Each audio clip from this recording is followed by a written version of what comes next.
Welcome to the Genesis of the Doctor podcast, where we're taking a journey to the time and space of the history of Doctor Who. I'm Tris, I'm Joy. and for today's episode, we're watching the first and second serials of Season 6, with the Dominators and the Mind Robber. So, I guess we had the little context from before of technically, before the start of this, they re-aired the previous Dalek story. Yeah. So that's why we have Zoe very, very quickly adjusted to everything because she watched an adventure already. Yep. But I kind of love how that wasn't just an offhanded thing at the end of last episode. This one actually opens, the Dominators opens with just after that. Like the doctor's like, oh, I'm tired. It takes a lot of mental energy to project all those mental images. Yeah. But yeah, go ahead.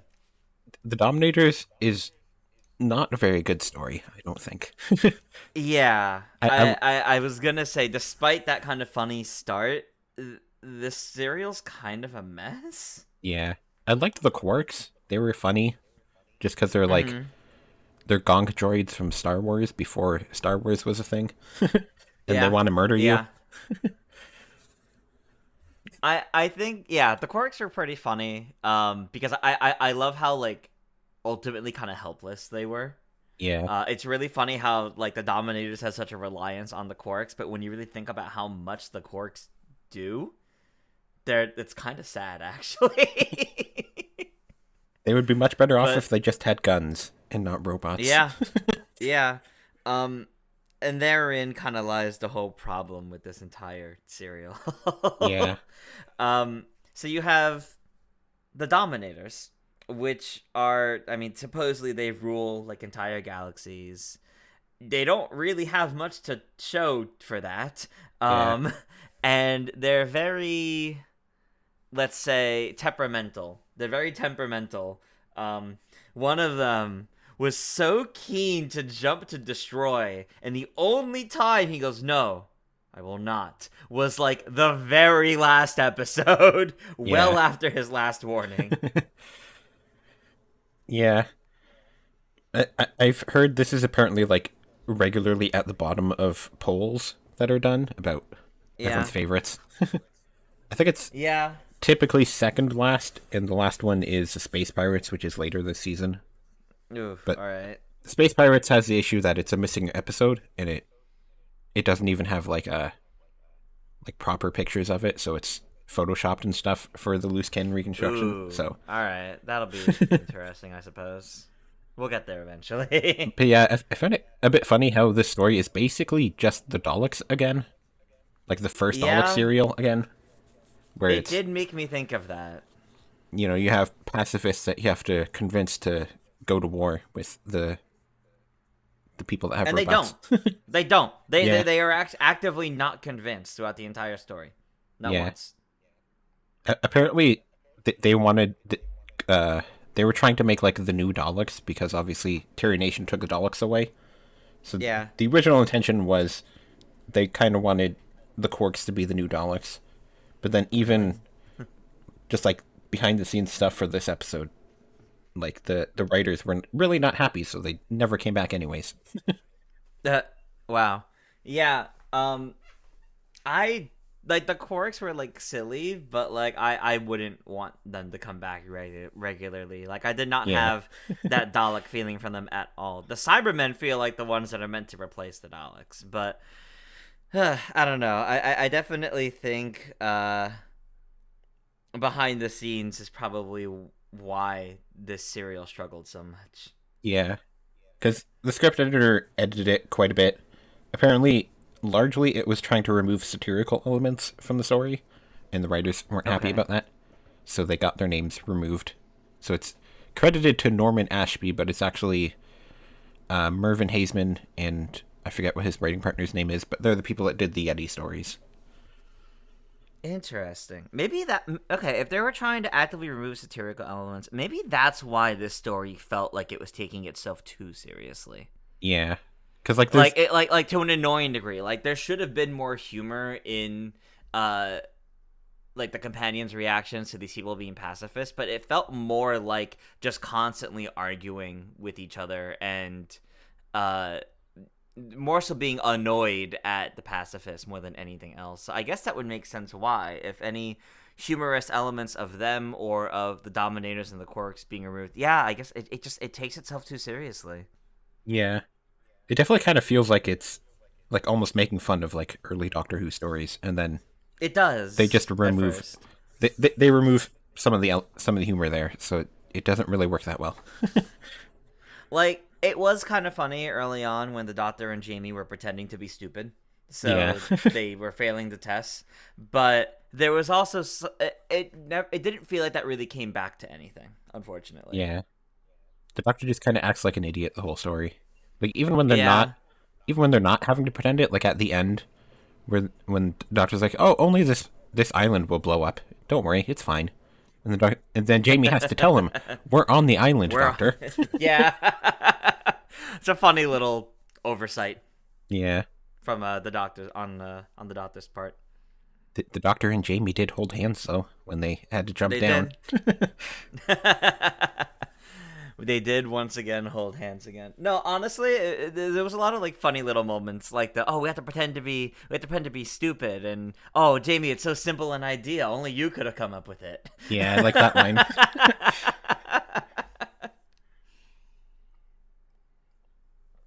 The strength of this serial was definitely the interactions between the Doctor and the companions. Yeah, I agree.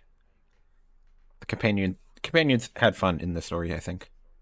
Yeah, it feels like it. I imagine. I imagine Jamie had fun running around blowing up robots for the final Yeah. serial. I just found it funny too that there's a character named Balin in this. Balin Yeah. Wonderworld is canon to Doctor Who. He gets shot by a Especially if gonk you droid. combine that. That's true. That's true. But yeah, I definitely think the Dominators was an overall weaker story. Yeah, I saw what they were trying to do, but I do think it tried to chase some older stories a little too much, like the original Dalek story. Um, I think it could have been more interesting, but I think the biggest flaw is the fact that the goals of the Dominators themselves feel so aimless.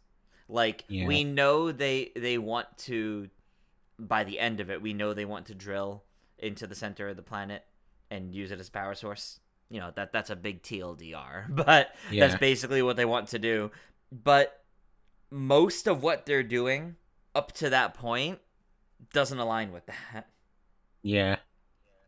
You'd think they'd just be like happy just taking over the planet, but no, they want to turn it into like molten lava or something. Yeah, basically they want to destroy the planet to be able to use it for a power source. But like, so why go through the problem? Why go through the hurdles of finding the natives and interacting with them and trying to subjugate them if you were Yeah, going to destroy it anyway and clearly didn't need them? All the work they were having them do as well also wasn't necessary. yeah, And most of the work they were having them do was because they already started destroying things with the quarks. Oh, clear this rubble. You mean the rubble you caused? Yeah, I mean, I guess. Like, it was kind of aimless. They didn't actually need these people as slaves, and if they wanted to kill them and dominate them anyway, they had every means to do so, but were for some reason not doing so. You know, you had the one Dominator that was so keen on destruction, which made it sound like that's what they normally are. And then the other one who was like, no, it's all about strategy. It's about conserving the Quark's energy. It's like, well, why though? Like, yeah. that's not helping your goal either. It's also just funny that like towards the end, just like the power levels of the Quarks is just like suddenly a major plot point, where they were just like using them Yeah, for everything in the early ones. yeah, yeah. Yeah, Also, I will say the very first time the Dominators appeared on screen, they made me think of like, oh, could these be like the very first appearance of the Time Lords? Like when we yeah, only saw them from like chest up, it kind of looked like an early design of like the Time Lord robes to me. Yeah, maybe they're a splinter from Time Lords. Maybe. Because I mean, We don't know anything about them because the Dominators is absolutely a name they gave themselves, much like the Time Lords. yeah, I mean they even mentioned that like one-hearted species are weak, and then the Yep. Dulcians had two hearts, so maybe they have Yeah, two that's hearts as well. true. Yeah, the Dulcians were another two-hearted species, which is rare in the universe. It's how it seems. Yeah, there were Yeah. some good moments here and there in this story, but overall it wasn't very good. Like I did like when they were in the transport capsule and Jamie's like, "Does it have ordinary controls?" And then he mimes a steering wheel. It's like he's starting to Yeah. understand like cars and stuff. He's starting to understand. I thought that was actually a really good moment. Um, I do think it had some good strengths. Again, mostly in the interactions between the Doctor and companions, but um, I do think as a whole it was a fairly weak story. Yeah, Like it was fun to watch through, but critically it wasn't that good. yeah. Apparently, it was also originally written as a six-parter, and then they just like crunched it down to five. Well, that sounds about right given how sudden the ending felt. Yeah, it was very funny that the Doctor is just like, "We need to get rid of this bomb. We're just gonna go put it on the Dominator ship." Like, I thought you didn't like murder, Doctor. Yeah, it's pretty sudden, and I mean, I don't know. Oh, they're cruel. They're worthless, or not worthless. They're ruthless, and it's like, well, I guess, but that was a bit sudden for the Doctor to do as well. Yeah, and like the bomb didn't make like a major explosion, so they could have just like put it on the surface of the planet, and it would have been fine. It was only a problem if it went down the chute, but if you just put it on the surface, it'd be fine. That's true. When the Doctor was like, "Oh, we can get it off the planet," I thought he just meant they were gonna take it in the TARDIS somewhere, but Yeah, no. and then they did bring back a sonic screwdriver already, They did, and they and used they it. got to do a little bit more, Yeah, they used it to burn through a wall.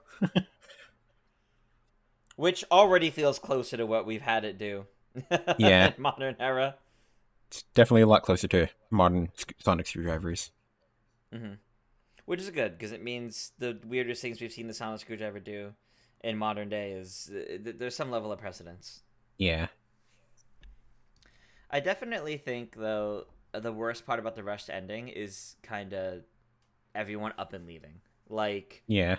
maybe I like blinked and missed it. Did they explain how the rest of the Dulcians got off the island as well, or Don't did they just remember. disappear? I think they literally just disappeared. Yeah, because like I guess they could have used the transport capsule, but the transport capsule only fits two people, so Yeah, exactly. there's a lot more than two of them there. Exactly. Like the Doctor didn't like take them back to the capital in the TARDIS or anything. They just disappeared. Yeah, It's kind of a plot hole there. I guess you're just supposed to think they used the transport capsules to get there, and somehow they had enough time to do multiple trips. I guess. I just think it's a little disappointing how quickly the ending was rushed, which is kind of a running thing with our thoughts on these classic stories. Most of the endings aren't very good, but I Yeah, do think this ending in particular suffered more. yeah. It was just a mess in general. Yeah, yeah, it was. It was. I kind of still liked watching it though, just because like the quirks were funny. And I like Yeah, them. I enjoyed watching it, but I would definitely rate it fairly low. Yeah, But on the flip side, at least to me, we have the Mind Robber yeah, and the Land of Fiction, and I think we have a lot to say about this one. it's definitely very different, much better. Hmm. They did a lot with this story. They even recast JB for an episode. Yeah, apparently he got chickenpox, so they just hastily had to find a new person to do it. So they found a guy that had already been watching the show. So That's hilarious. he just did it very well. But like it worked really well into the idea of the story as well is the thing. Like Yeah, with everything weird going on, that actually worked perfectly. Like yes, obviously it's cuz they needed to recast him for an episode for some reason behind the scenes. Yes, like that makes sense. But you've not this actually made more sense in terms of adding to the story than any other time they've been like, oh, this actor's on vacation, so we got to write them out of the episode, kind of thing. Yeah. Like, this did such a better job with that idea because it worked it in a way that was actually really interesting and played up the idea even more that things were weird and wrong. Yeah. And it's almost funny just that, like, they did it because he got sick out of nowhere. So, like, it had to have been like a last minute addition to the story. And yet it makes so Mm-hmm. much sense in the story. And they have, like, a perfect way to just work it in there. Yeah. I love that that means they had a cardboard cutout of him ready. Yeah. I guess they just have a bunch of those. Because, I mean, we know they have a bunch of Dalek ones. That's so funny. It's pretty great. But I think what was so fascinating about the Mind Robber is from our perspective how long they run with the idea of the master, the master. Yeah. Oh, it's not the master as we know because this predates that. But, the leader of all of this, the one running the whole show. And the way they played into a bunch of fictional ideas was just really cool, Yeah. especially when they touched upon fiction that only Zoe knew. Yeah. Because the Doctor wasn't familiar with it. It wasn't something like from ancient history. It was from the far off future of 2000. Yeah, it was. I found it so, like, such good comedy that it's like most of what they run into are characters that we're familiar with, and then here's the carcass. It's just, here you go. Here's a new guy, just named So the funny. carcass, and he just has like a special gun. But then the Doctor knows that that gun is scientifically impossible, so it disappears. Which was great. But then I love how Zoe goes on about, oh, the carcass has like superhuman strength, and like you see like the really funny like bodysuit that he's wearing. But she's able to beat him in combat like really easily. Yeah, I guess Oh she's gosh. trained in hand-to-hand combat for some reason. For some reason, we learned a lot about Zoe in this story that, when you really think about it, doesn't actually make much sense to everything we knew about her from her introductory episode. Yeah, She had much more personality this episode than the other ones too, which is kind of weird. yeah. I mean, she also gets to just interact with the Doctor a lot in this, and she hasn't really done that Hmm. yet. Yeah, that's true. You get a That's true. better sense for her. And it's definitely good that she did. But it's kind of weird how like she was initially described and perceived as this kind of like emotionless person that was all about the logic, Yeah, and she didn't really emote much. Like, even in that first story with the Cybermen, she didn't really react that much. She was rarely like afraid and things like that. But she screams a lot in this story. yeah, And she reacts a lot. She's much more human now, I guess, than before, which I don't really know what brought that up. But I will say I don't like her scream. yeah.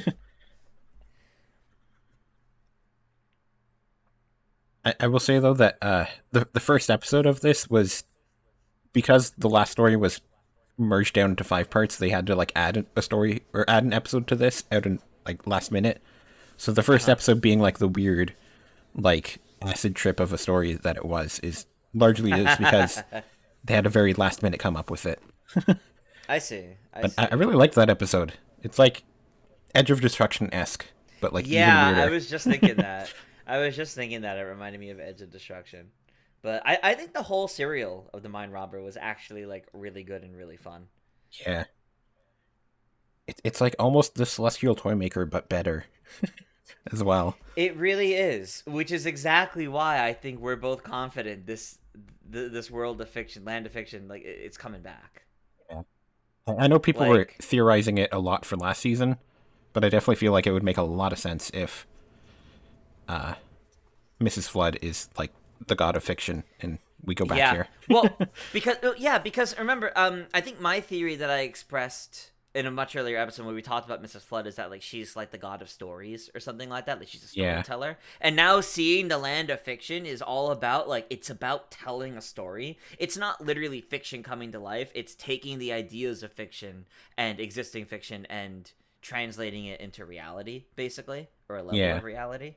That's what's happening here. It makes so much sense in that case with Mrs. Flood being like a storyteller, and I mean, we know from the or the little teaser trailer for the new season, we see there's that like movie theater with like the animated character that starts like coming out of the screen, which is really Yeah, cool. And we know Mrs. Flood is also seen at some point in some sort of like theater. She's dressed all like fancy, like she's like watching a play. yeah.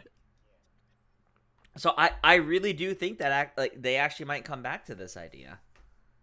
And like even in this story, the doctor says like, if you write something before it happens, then that's fiction. And if you remember, at the end of last season, Mrs. Flood told us how the doctor's story is going to end. So it's like That's true. she was telling us a fiction. Oh, that's true. That's true. No, I'm so convinced now. I'm so Yeah, convinced now. Like this like watching this whole story, I was like this really feels like the toy maker from the first Doctor, but also just how they established the toy maker in the 60th anniversary, to be honest, that the kind of powers that he has and how it can affect reality and the nonsense to it all. Really felt that here in the Mind Robber, and it really feels like it's gonna turn into another, one of the gods of the pantheon kind of thing. yeah. I know they have used the land of fiction in a lot of expanded universe stuff. Okay. Like there was even there's a 13th Doctor story where Missy kidnaps the guy that wrote Wizard of Oz and brings him to the land of fiction, so it becomes Oh, Oz, and then there's like a whole story they have there. That one's a book, I believe. interesting. I know, like Big Finish has used it, and there's like a lot of books that have used it because it's just a fun concept to work with. It is. It really is. It really is. And I mean, like, again, they could do the whole meta side to it of, like, in the world of fiction, Doctor Who's a show. Yeah, Like, there's so much you can do to play with that idea nowadays.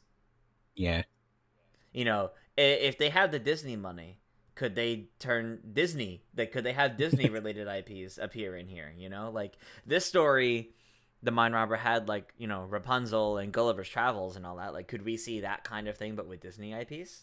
that would be funny. That would be really funny.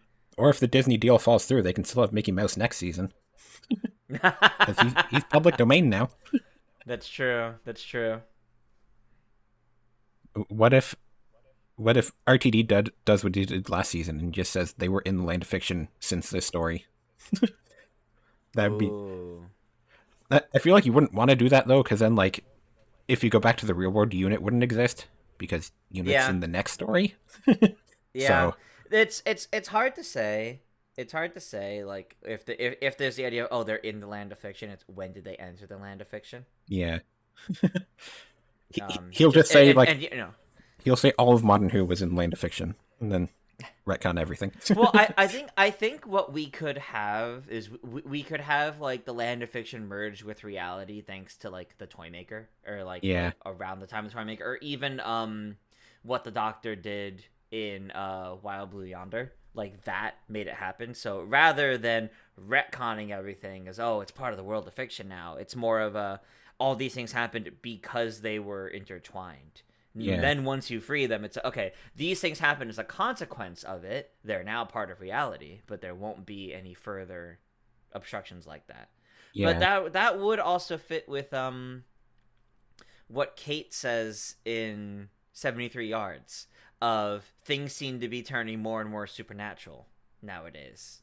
yeah, So I don't know, like this, so much can actually come back to this one story, and I'm like really hoping they do now. I'm really excited for the prospect of that. But how would it work in this case? Because here in the Mind Robber, we have it was actually like a kidnapped writer that was basically hooked up to the computer.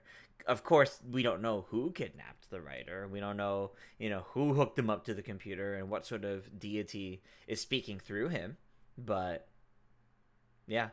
yeah.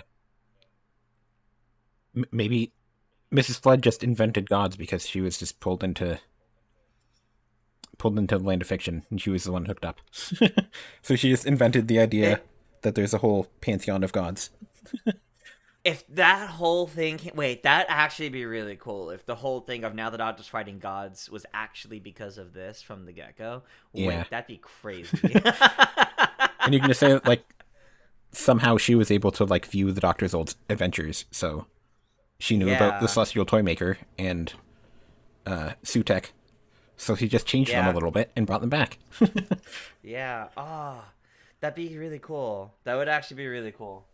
Yeah, But I think we got like really, really ahead of ourselves here, though, because overall, the Mind Robber was a really cool story, and I would love to see them play with these ideas again, because I yeah, think there's a lot of really cool ideas here. and But I do it had think a cliffhanger ending. Yeah, the go ahead. the alternate Jamie actor, he did a very good job in the role, which He is did. it's surprising that like they got him last minute and he just still did a very good job. That is pretty good, actually. That is surprising. And I know people typically say that like he was his cousin, that like Fraser Hines' his cousin, but that's not actually true. Although Oh, really? his brother was in this story, but he was playing one of like the Clockwork Soldiers, Oh, that's funny. so you never actually saw his face. But his brother was here. I wonder why he didn't play. He didn't fill in. I don't know. Maybe he was already cast as one of the other people, That's fair. or maybe That's he fair. doesn't watch the show. Who knows? Doesn't watch the show, so he can't. He may look like his brother. He can't act like him. Yeah. That would be fun. I did find it funny though that like Gulliver has this big thing about like he can only repeat lines from his book, but like none of the other characters do that. Like Rapunzel can just say whatever she wants, but Gulliver specifically has to only use lines from Gulliver's Travel. I wonder if that's because at the time Rapunzel had already been adapted into several stories. There were several interpretations, Yeah, I and suppose. Rapunzel's was more so the character as opposed to the story, whereas Gulliver Travels was more so adapting and taking the character from the specific story. Yeah, I think that that could be the might be case. why that was the case. Then they run into the Minotaur, and then I mean we know the Doctor will run into a real Minotaur, Yeah, like the 11th yeah. Doctor does. Apparently the third and fourth also do. Oh, that's funny. And then there's also Medusa. The Medusa bit was really funny because I don't really understand why Zoe was like, "Oh, I have to look. I have to." Like I Yeah. don't. But again, with the world of fiction, land of fiction, whatever it's called, the idea of characters acting weird or like out of character or not making sense still works because it's just the person writing it is compelling them to do so. Yeah. Like it works for what it is, as stupid as that sounds. Yeah. Because like they had the whole thing that like the Doctor not doing as what the writing was saying is a test that like he's still a person. Yeah. And then Yep. Jamie and Zoe did get transported into fiction towards the end. Mm-hmm. And then we get evil Which Jamie and was Zoe. yeah, I'll say them laughing evilly was so funny. Yeah. It's also funny just that like to turn them into fiction, they just like took a big book and just pushed them inside of it. Yeah, That's how you do it. I wasn't quite sure. So I guess if you play Book Squirm from Mario Party 4, if you lose, you're turned into fiction. Yep. It's quite silly. It's quite silly. Yeah. I did like But the early on ones where the Doctor's having to do all these puzzles and like solve riddles. Like yeah, when is a door not a door? It's when it's a jar, and then the door just magically transports into a jar, and yep. Zoe's inside of it. There was a lot of fun wordplay. There was a lot of like fun ideas here that made it feel like this serial had like a really big budget because they Yeah. kept changing sets, they kept using all these extra things. Like it definitely felt like they put a lot into this, which is why I think like it really is a lot like the Celestial Toymaker. But I think I like this better in almost every way. Yeah. Not that I dislike Celestial Toymaker, just I love that the Doctor had a far more active role this time than in the Celestial Toymaker. Yeah. It's the Celestial Toymaker, but has a bigger budget, and the Doctor's actually there, Yes, yes. so it works a lot better. It does. It does. And it's just a lot of fun all the way through. Yeah. All right. Any other thoughts on the Dominators or the Mind Robber? Because that like we kind of got through them kind of quickly, although we do have a lot of news to get through, so that Yeah. works out. But I think I think it's funny because most of our thoughts on the Mind Robber was more so the potential it has for going forward if it comes back. Yeah, I didn't really have much else here. I did find Zoe's costume a bit weird though. It's like Yeah, she picks very out 80s looking costume. she picks a very sparkly jumpsuit, and that's what she's wearing for the whole story. Oh, and then Jamie was like clinging on to the doctor as they dematerialize at the beginning, which I loved. Yeah. You can definitely start to see where people start to think there's something between them. It's Yes, definitely yes, you can starting to happen definitely see more. it. Hmm. No, absolutely. I think this story was great for each of the characters involved, though. I think I wish it didn't have the cliffhanger ending it did, though. Yeah, That's really like my last thought on it of the ooh, did they get out? Will they get out? Because that feels like some like I know we've already talked about how like most of these stories don't have good endings, but this feels like one where the next episode now has to not only resolve this one but then also do the setup for the next one.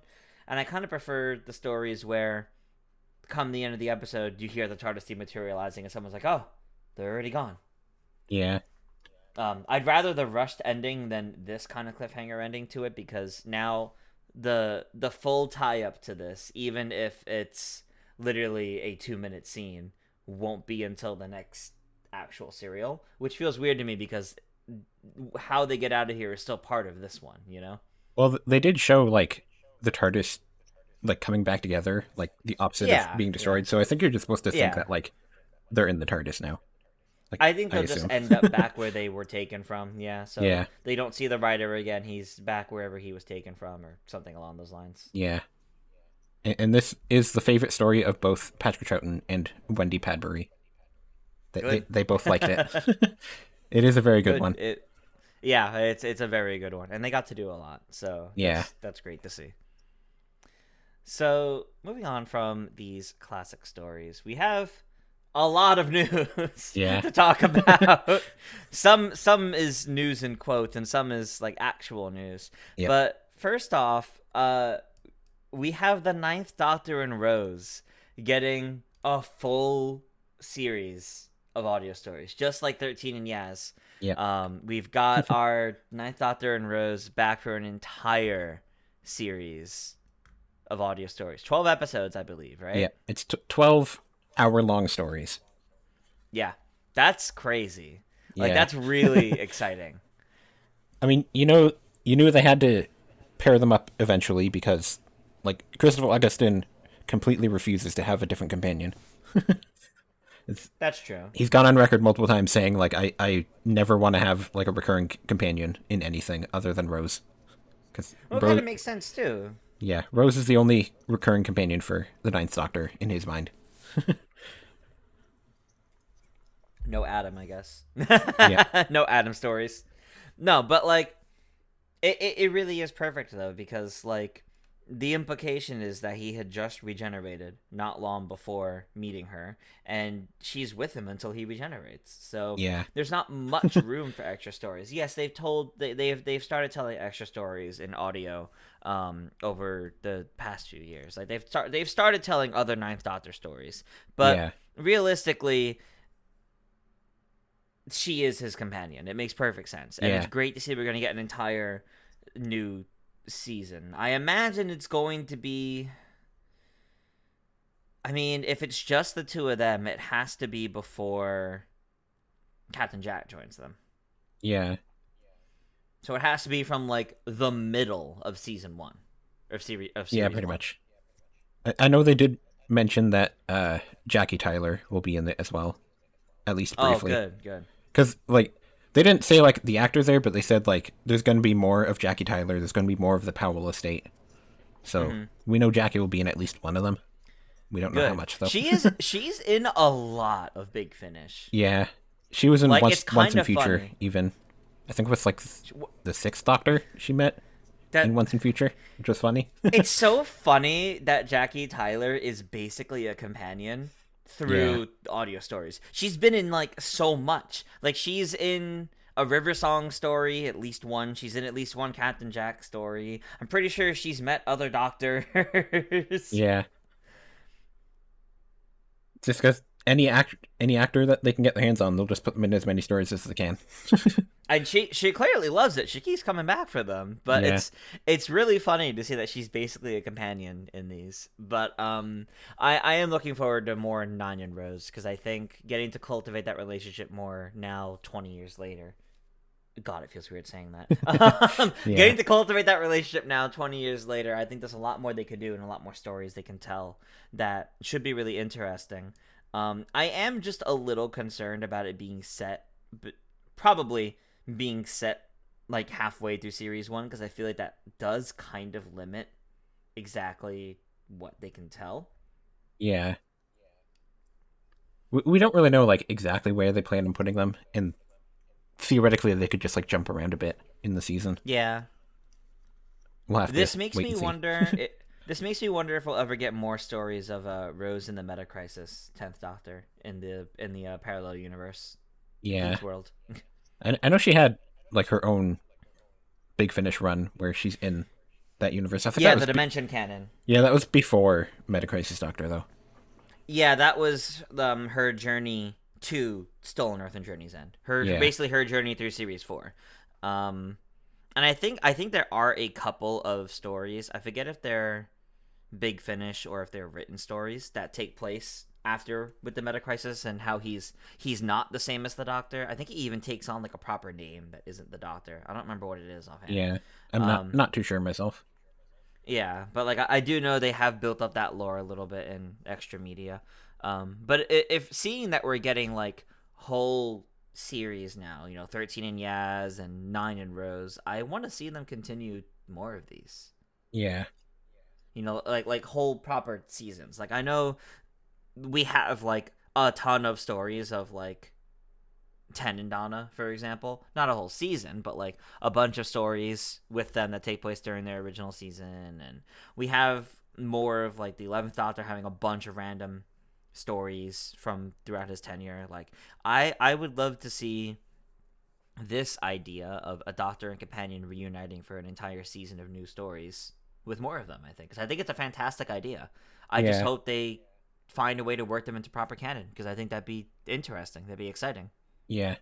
I think the kind of the issue with some of the others is that like the actors haven't come to Big Finish yet. So Yeah, they're kind of yeah, limited in what they can do cuz like they don't have the 11th Doctor, they don't have the 12th. And like yeah. sure they've recast them, Well, but they don't tend to yeah, recast the companions ever. I don't that's think. true. Like they'll recast the Doctors just cuz they want to tell stories with the Doctors, but typically it's we wait until the companion actor wants to do it and then we'll start doing stuff with that Right, companion. right, right. I know Arthur Dovell did a line of Big Finish a while ago, and it's like Yeah, he had two I two think he did series like and the there were Lone 6 episodes. Centurion idea, and it was like in that Yeah, time.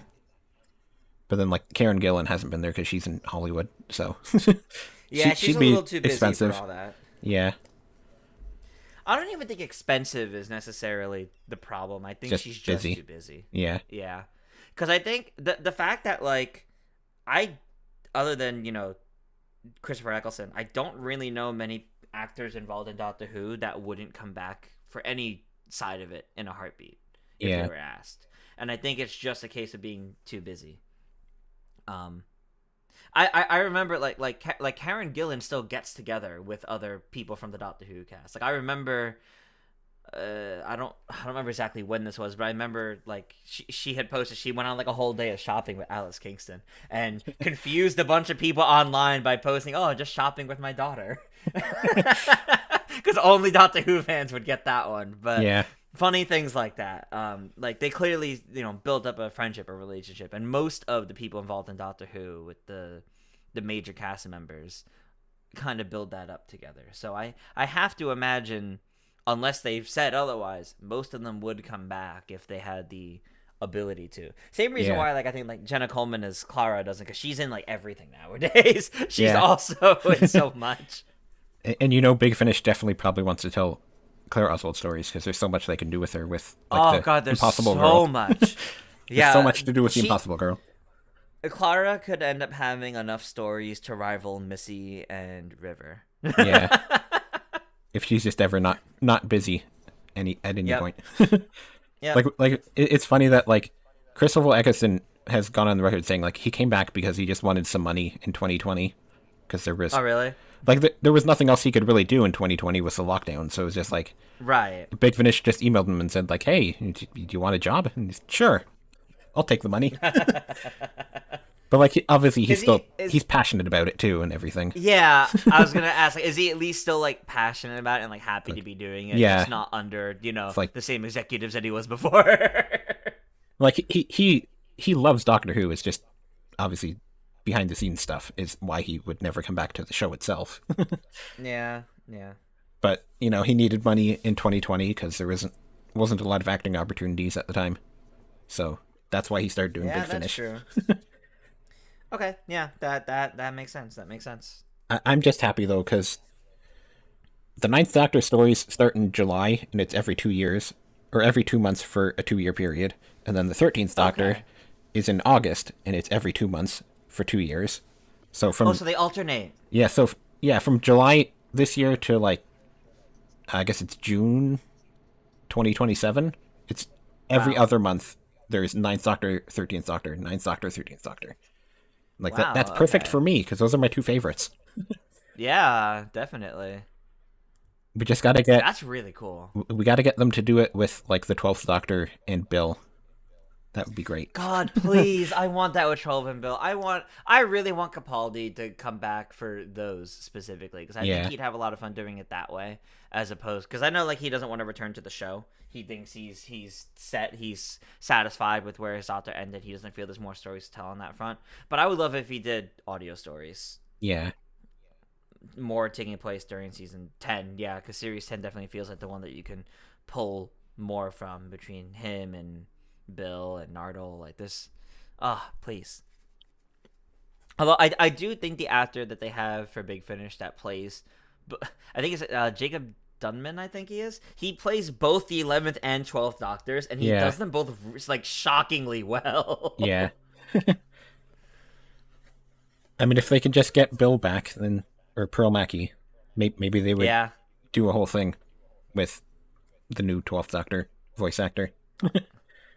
that would be great. That would be great. I love what they're able to do with Big Finish, and Yeah. I'm excited to see both what they get for 13 and Yaz and for 9 and Rose. I think both of those are going to be really exciting, and I can't wait to see where they go from there.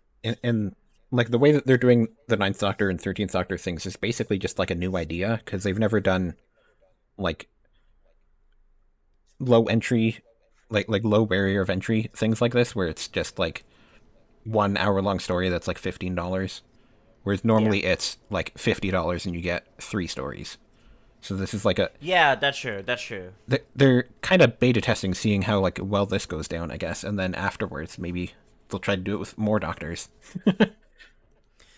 Although That would be nice. that'll be like 2 years from now, so I guess we'll have to wait and see. Mm-hmm. Well, I mean, if it starts off well, though, they could still, do something in that meantime. You Yeah, just got to see how it goes over those 2 years. But getting 9 in Rose and 13 in Yaz throughout those 2 years, that's a decent amount. Like, yeah. that's actually like pretty good. So that'll keep things afloat for a while. I just need to try to see if I can get the money to just pre-order the whole lines because you can save a bit of money by doing a bundle. Yeah, I imagine that's probably the best way to do it. The bundle is 180 Canadian dollars, so probably like 150 American, Okay. and then otherwise they're $17 Canadian each. So you're essentially Okay, saving yeah. the price of two of them if you do the whole bundle. Yeah, But that's not too bad at It's all. a lot of money to try to get in the next couple months. Mm-hmm. Because if I want to do Especially with both of other them, things coming up on the horizon. yeah, there's a whole Nintendo console coming that I might need money for. Yeah, exactly. But if I try to But- do both of them, then that's $360. So we'll have to. Maybe I'll try to that's the price pre-order of a one of console. them. I might pre-order one of them and then just do the other one monthly, and that might work out. We'll see. Yeah, that makes sense. I'm definitely getting That makes sense. both lines though. Like they're my two favorite doctors, and I back-to-back stories. I want to get yeah, I want to get both lines. I think because I want more of 9 and Rose because they only had the one season, and Yeah. I do want more 13 and Yaz because I would love to see what other stories they give these two characters, with more time to develop without it being tied down to COVID restrictions with Flux and making like 3 different specials that are juggling too many things at once to really let the 2 of them specifically breathe. Yeah. So I really want to see what kind of journeys they give both pairings here. I do have to wonder for like the Ninth Doctor and Rose though, like obviously they're not going to have Mickey and they're not going to have Captain Jack because of the actors. So I'm kind of wondering like they're kind of very limited in like what they can do unless they recast those 2 characters. Because like that's if you go back to the Powell, you go back to the Powell estate, it doesn't really make sense if Mickey doesn't show up. But like they're not going to bring back Mickey's actor unless they recast the role. So I think do have they to can wonder. get away with recasting him. I think they can get away with recasting him, but in terms of Jack, realistically, that's just a case of it just has to be set before that story, before the story was introduced. So like, that shouldn't be too hard, I think. Yeah. For the 13th Doctor stories, like, at some point you kind of wonder like maybe they'll try to get like the other companions in like a story or 2. I think it'd be nice to get them in the story. They weren't announced for it, but that just means like they're not going to be in all of them, but they could be in like 1 or 2 of them. Mm-hmm. Because like Big Finish stories, like they record it in like a day or 2, so like you just need to grab the actors for a day, and then you can just do it. Yeah, that's fair. That's fair. It's definitely less intensive than normal acting. You can get it done faster. Yeah, you're basically just reading through a script, essentially. Mm-hmm. Yeah. And then also on Big Finish news, the Master Sacha Dhawan Master stories will be out by the time this episode of our podcast is out. It's not out yet. Oh, excellent! But it's coming out in February, so we've only got 6 more days of that at the time of recording. From our recording perspective, yeah. It's like I'm looking forward to that as well. I need to check those out. Those are gonna be good because Sacha Dhawan's still my favorite iteration of the Master, so that's gonna be great. Very, very much looking forward to that one. Aside from Big Finish, on a completely different side of things, because Big Finish, we're talking about like flourishing side of Doctor Who, right? The other side of things, we've got tabloid rumors. Woo! Tabloid rumors of Doctor Who being canceled, and Shudigawa left the role, and he's unhappy, and the BBC's gonna cancel it, and what's gonna happen to Doctor Who, and it sounds like we're in 2006 all over again. Yeah. Because there were literally tabloid articles from the same sources, same outlets, saying this with, David Tennant leaves Doctor Who angry at fans, and the BBC doesn't like how it's going, so it's canceled now, after only giving him 1 season. Like, no. These are tabloid rumors that probably started because they finished filming season 2. They're not filming season 3 yet, so Shudigawa was doing other things in the meantime. So, paparazzi and tabloids like, oh, ho, ho, here we go. Here's a story. He's out. He's done. That's probably what it is. Like, the thing that, like, these rumors don't make sense is that, like, if he already filmed a regeneration scene, which is what they're claiming, he had to have made the decision to quit 2 years ago. Because, like, this season was filmed, like they finished filming it May of last year, so like he would have had to choose to quit like as soon as he got the role if he already filmed the regeneration scene. So like I don't believe that, especially because they would have had to have cast a new Doctor if they filmed a regeneration scene, and like, there's no way they cast a new Doctor and we haven't heard about it. Like it would have leaked at some point that they cast a new Doctor a year and a half ago.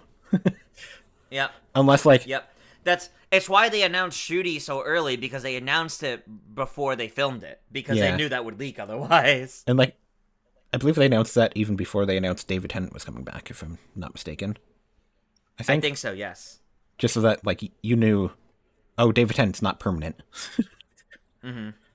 And like, this new tabloid rumor, like specifically, the article that's like the source of this new line of rumors. It says, like, BBC's canceling it because it's gone woke. So, like, don't listen to it. It's just stupid people being angry. I can't believe it. After 60 years of a show created by a gay man, a woman, and a Jewish man, it's gone woke. Yeah. Like, come on.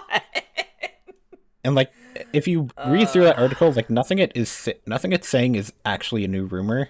But then like everybody just picked up on it and just like, oh, this is actually all new information. And it's like they're just repeating all the old rumors that have already like been half it debunked. it's just new information, quote unquote, because we're in this waiting period of more info for season 2. Yeah, So it's anything to say about the show is news, yeah. and that's where it comes from. So yes, there's And no grounds and to it the BBC did whatsoever. release a statement saying that like Doctor Who's not canceled. We're just waiting to see what form it will take. Essentially, Yeah, yeah. like we have to wait to get season 3. Like we're not going to know exactly what we're doing with season 3 until after season 2 airs and we get word from Disney. But like Yep. Doctor Who is like the only profitable thing that the BBC has right now, so they're not getting rid of it. Yeah, exactly. Even if Disney pulls out, they're not gonna cancel Doctor Who altogether. The BBC would just find some other place to go, and I can promise you, most other like multimedia companies are gonna be like throwing up the numbers, bidding on it, trying to be the ones to get it. Yeah. Like, It is maybe worth noting that in that statement they said we refuse to comment on if the Doctor's regenerating.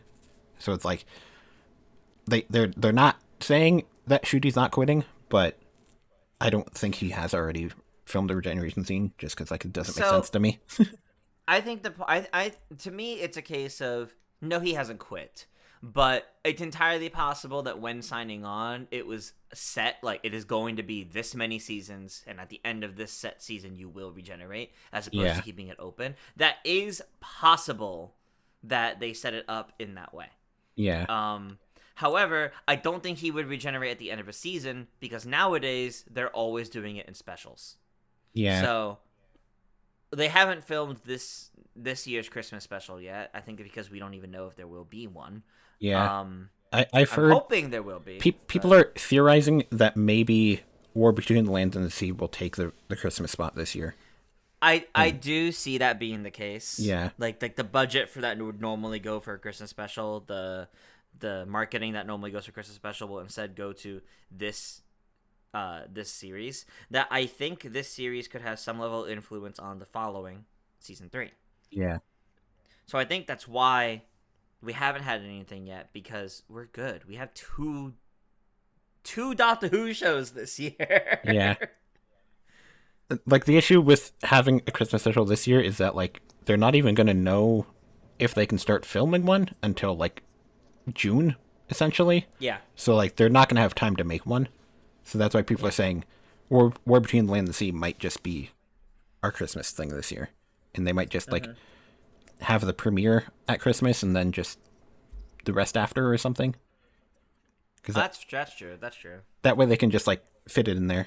I feel like that would be a bit of a weird choice just because like the Christmas specials are intentionally not part of an Christmas overarching themed. narrative. Like Yeah. they're typically supposed to just be standalone stories. So it would maybe be a bit Yeah. weird. Maybe they'll do what they did with Dalek's Master Plan and just have one episode be a filler episode and it'll be a Christmas special. I hope not, because it's a mini series. Yeah. Like it's only 5 episodes, I think. I think that's what You know it what was. they'll probably do? You know what they'll probably do? Ruby is probably going to be in an episode. Maybe. And it's probably going to be an episode that takes place at Christmas, and that's their way of, the nod to it being Christmas. I don't know. Yeah. I don't know. I don't know. It's hard to say. Say. I wouldn't be too surprised if Shooty didn't stick around much longer, though, just because, like, he is kind of getting pretty popular in Hollywood. Yes. So, Yes, like, he is. I kind of feel like maybe he'll just do one more season after this. Because that 3 would make seasons sense. is the average. Yeah. 3 seasons is the average. I mean, the episode counts are different. Like, Yeah. 12 and everyone before had like about 13 episodes per season or 12 episodes per season and specials, and then Jodie had 10 episodes per season, and then the 6 episode Flux, and then 3 specials. So it's kind of iffy. And now Jodie only has 8 episode seasons, so like the exact episode numbers don't really add up, but 3 seasons is typically the average, so Yeah. I would be shocked if he doesn't get a 3rd season as well. Yeah. It's a bit of a weird spot because like normally like Doctor Who actors have like their big Hollywood break after they've been in Doctor Who, but Ncuti kind of got Doctor Who in the middle of it. Yeah. So like he's kind of in Yeah. that weird spot because like he was already starting to get big, and then he got Doctor Who. So then it's like he probably won't stick around that much longer. Although I guess it depends. Like if they get another like 2 seasons at once order, then maybe he'll do 4 seasons. Because like Oh, that's true. maybe they might film season 3 and 4 together, depending on how it goes That's down. true. Wasn't there a point in within the past couple of months? I think he was on the Graham Norton show. Yeah. Or there was like something he was on and he mentioned something about filming and then Yeah. they cut it. Yeah, Like that did like happen. he wasn't supposed to say it. So I think that there's something there. I think there's something there of they're probably setting up to film, but it's kind of waiting for approvals. Yeah, But I don't know. It's also been some months since then, I think. So yeah. who knows? So like, I think he's basically been told like, leave this couple months period here free because Yeah. we're planning on doing it then. Yeah, then that's we'll just probably see. it. That's probably it. But yeah, as I right. was looking this up, I also found like there was another tabloid where it was like, here's the woke storylines that are going to cancel Doctor Who, and I just found it so funny that like one of them was a 2018 episode because like it was the episode where there was a pregnant man in like one of Oh Jodie my Whittaker's God. stories, and they're like, this is getting Doctor Who canceled. Like that's 7 years old. I don't think the BBC cares about a 7-year-old episode. No, You're just no, they making a don't. big deal out of nothing. Yeah, God, no, it's absolutely just tabloids and right wing propaganda yeah, and taking the woke the woke mind virus, whatever they call it, like trying to cause problems with it, and there's no logic behind it ever, so it's taking yeah, all logic out the window. And look at everything Doctor Who's done in the past 10 years. It died with Capaldi, even though those people didn't like Capaldi back then either. But yeah. I don't know. The, I the don't know. thing that's important to remember though is that like the BBC, out of all of the BBC properties, Doctor Who is like the most profitable one. So even if Doctor Yep. Who is like down in viewership and stuff, it's not going to get canceled because like they need to still be making money that way. Like sure, a lot of that money comes from stuff other than the TV show, but Yep. you get rid of the TV show It- and you have an issue. So they're not going to get rid of If it. Doctor Who was ever canceled, it would only ever be canceled in the sense of they are like rebooting like the entire production team behind it. Give us 5 years, it'll be back again. Yeah. Or if That's what it would be. or the BBC itself collapses and then they have Yeah. to find out who's going to pick it up. Yeah, and that would just But, be a like- waiting period of who buys the IP. Yeah. Fully Somebody buys will the pick it up. IP. It will definitely come back in some capacity. Yeah. Yeah. Yeah, exactly. Okay. I think we definitely like went a bit like tangential there and like went over a lot. But Yeah. point is Doctor Who's fine. We'll see what happens. And Yeah. at this point, at this point we have our little side chat here. This would be when if you support us on Patreon at our companion tier, you'd be able to watch us live as we record, and our little text chat here, you could tell us, actually, I do believe it's getting canceled because the mind robber was woke. I don't know. Yeah. Trying to find our usual funny comment to make about of this. Something classic we watched was bad. I but, mean- you know, I mean, trying to work it in. They made Rapunzel into like they removed her from her typical story. They're like it's woke because she's an independent woman now. Yeah, there you go. Oh no. Doctor Who's getting canceled for this, even though it was long ago. We only just rediscovered it. No, Yeah. if point is, if you want to talk with us and weigh in during our podcast, you can support us at the companion tier on Patreon for just $5 a month, or at $1 a month at our lower tier, you just get into the Discord. You can talk with us in between episodes, and you'll get these episodes pretty much right after they're done being recorded, and as soon as they're edited, you'll Yep. get them early. So, Joy, can you tell us how to get ready for the next episode? So for the next episode, we will be watching The Invasion and The Crotons. So The Invasion is 8 episodes. 2 of them are animated, and this was also the first animation they ever did, so it might not look all that great. Oh, Because it was like, all right. I believe it was the team that did, what's it called? It was the the Richard E. Grant Doctor story. Scream of the Shalka. Oh, Yeah, okay. it was a Scream of the Shalka team. They just said like, "Hey, do you want to try animating like 2 old episodes, and then we'll just see like if we like the idea." And then 7 years later, they actually started making others. It's like this was Hmm. like mid 2000s, I think, is when they did these two. So it Okay. and like it will Interesting. probably look like a Flash animation because that's what Scream of the Shalka was. It was a Flash animation. So, Yeah, that's okay. but yeah, it's only 2 episodes of it are animated, and since that's the case, it's like it's not on Tubi TV. Right. And then that is our first Unit story. So Unit is coming back and showing Okay. up in that. Nice. I believe it's an invasion of Cybermen as well. So Cybermen are there as well. Wow. Cybermen of the first unit story. All right. Yep. And then the Crotons is 4 episodes, and that one is all surviving. The Crotons is the first script by Robert Holmes, who I mentioned a little while ago that he wrote the most Doctor Who stories in Classic Who. I think he has Mm-hmm. 64 episodes were written by him in total. That's episodes, Oh not wow. serials. Okay. Just just to point that out. But yeah, he That's a lot. he starts here and then he's continues writing until unfortunately he passes away in the middle of writing Trial of the Time Lord for the Sixth Doctor. So Aw, that's he's unfortunate. with us for a long time, from the second to the sixth. Wow. So yeah, that's That's a 12 good episodes tenure. between the two of them, the Invasion and the Crotons. All right. Well, then, as a reminder, you just make sure to watch the invasion and the Crotons before our next episode. Thankfully, the Crotons is surviving, so you Yep. should be able to find that one more easily than the invasion.